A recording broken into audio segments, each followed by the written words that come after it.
Good evening, fellow candidates, ladies and gentlemen, and students. It's so nice to see a few young faces here as well tonight. I agree with Sherry. I have been nervous on this stage before too, but I think I am more nervous tonight than I was when I was in high school. I was born here in Moose Jaw and grew up on a farm in Petrolia. I attended Lyndale, Central Collegiate, and the University of Regina. I was an educational assistant at Briarcrest, Peacock, and Empire schools, as well as having substituted in several other local schools. My husband and I have been married for 12 years, and he has taught in Moose Jaw for 19 years. I am a mom to two wonderful girls, ages 5 and almost 3. They are the reasons I am here tonight.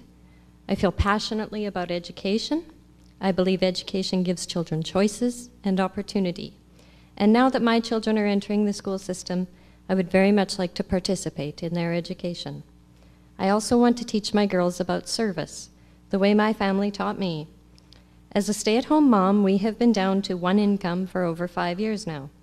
So we are not always able to donate money to the things that we feel strongly about. But what I can contribute is my time. It's why I volunteer at the church, in my community, and it's why I'm running for the school board. 2 priorities of mine are fiscal responsibility and safe schools. Fiscal responsibility means 2 things to me: working within the budget and ensuring that money and resources are being put to best use for students. Safe schools deals specifically with violence and bullying.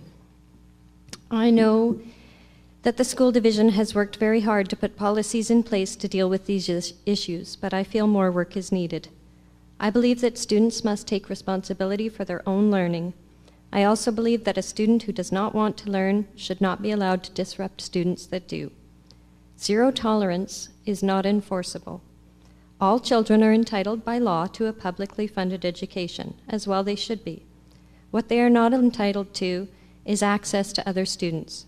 For example, if a child has been bullying another student or students, that child should not be allowed in any common areas when the other children are there: hallways, the playground, gym change rooms, etc. If the student doing the bullying receives counseling about anger and aggression issues, shows empathy and remorse, they can be reintegrated back into the mainstream.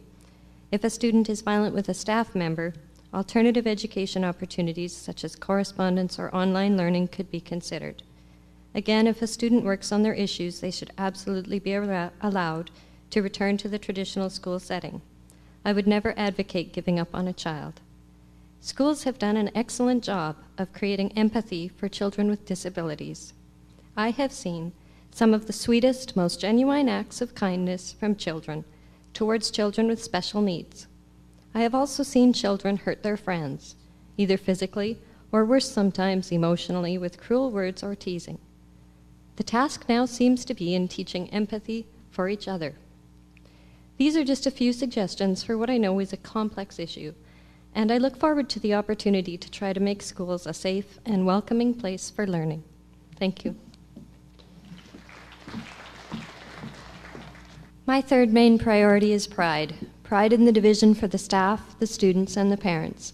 I believe that these things can be accomplished without costing a lot of money. It's about appreciation. If our staff feel that we recognize and appreciate the work they do, that they need professional development time to be the very best teachers that they can be, that they put in far more hours than 9 to 3:30 with summers off, that they work with students outside the classroom as coaches and committee leaders, and that they try to do all of this while balancing a family life of their own, then I believe we will have staff members that look forward to going to work every day. I hope to attract the very best and brightest teachers to our division and to keep the ones that we have, because they have heard and have such great things to say about working in Prairie South School Division. When our staff feel appreciated, students benefit. I want students to feel valued. What they think about their schools matters. They are the reason we care so deeply about education. If they have a bus driver, a school staff, and a teacher that are genuinely happy to see them when they walk in the doors, they will feel that.